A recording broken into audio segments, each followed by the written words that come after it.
Allah, Allah, Allah, Allah, Allah, Allah, ya Rasulullah.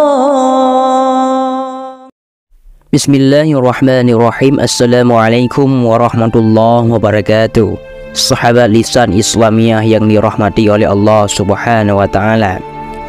Al-Kisah, ada seseorang laki-laki Bani Israel yang suka maksiat dan berbuat keji.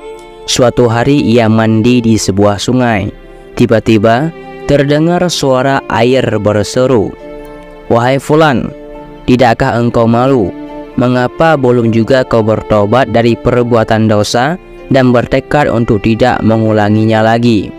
Mendengar ada suara teguran, laki-laki itu segera keluar dari air dengan perasaan takut seraya berucap, "Aku tidak akan maksiat lagi kepada Allah."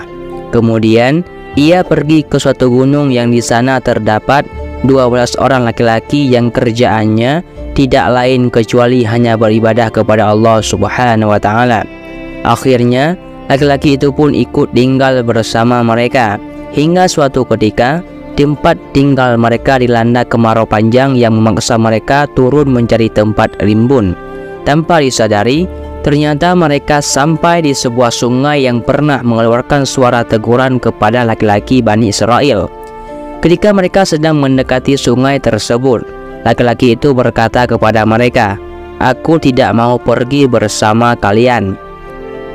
Sebagaimana dijelaskan oleh Ibnu Qudamah Al-Maqdisi dalam kitabnya At-Tawwabin, melihat tingkah laku laki-laki tersebut, mereka pun heran lalu bertanya kepadanya, "Mengapa engkau tidak mau turun?" Dia pun menjawab, "Karena di sana ada seseorang yang telah memperlihatkan kesalahanku kepada diriku sendiri. Oleh karena itu, aku malu bertemu dengannya." Laki-laki Bani Israel itu kemudian pergi meninggalkan teman-temannya di sungai tersebut.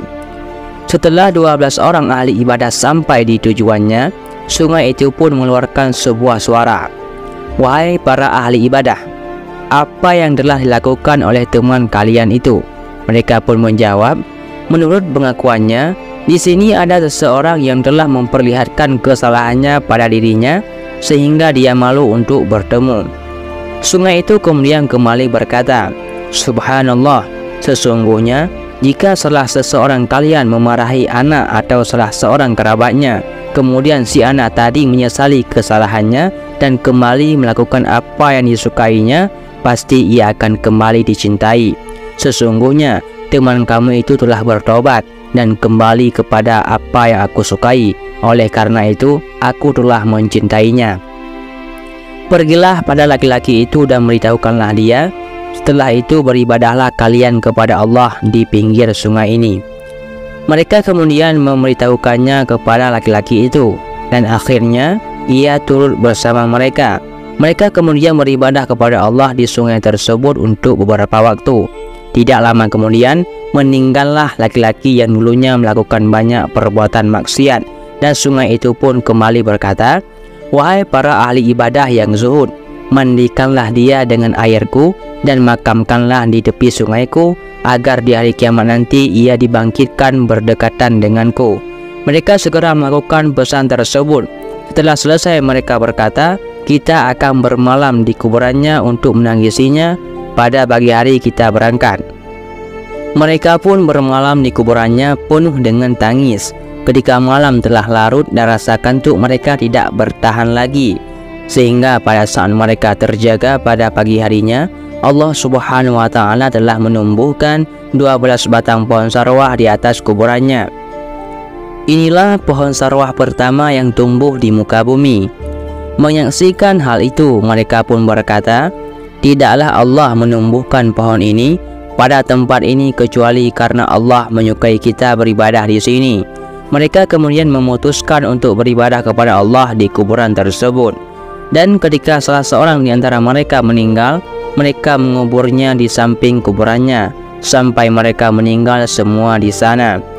Kisah tersebut dapat memberikan sebuah pelajaran penting bahwa hidup seseorang itu bisa berubah kapan saja. Yang asalnya sering melakukan maksiat bisa bertobat dan menjadi ahli ibadah kepada Allah Subhanahu wa Ta'ala. dan taubatnya seseorang itu bisa melalui beragam jalan yang terkadang tidak mampu dicerna akal sehat manusia. Jadi hanya inilah yang dapat saya sampaikan. Mudah-mudahan bermanfaat bagi kalian semuanya.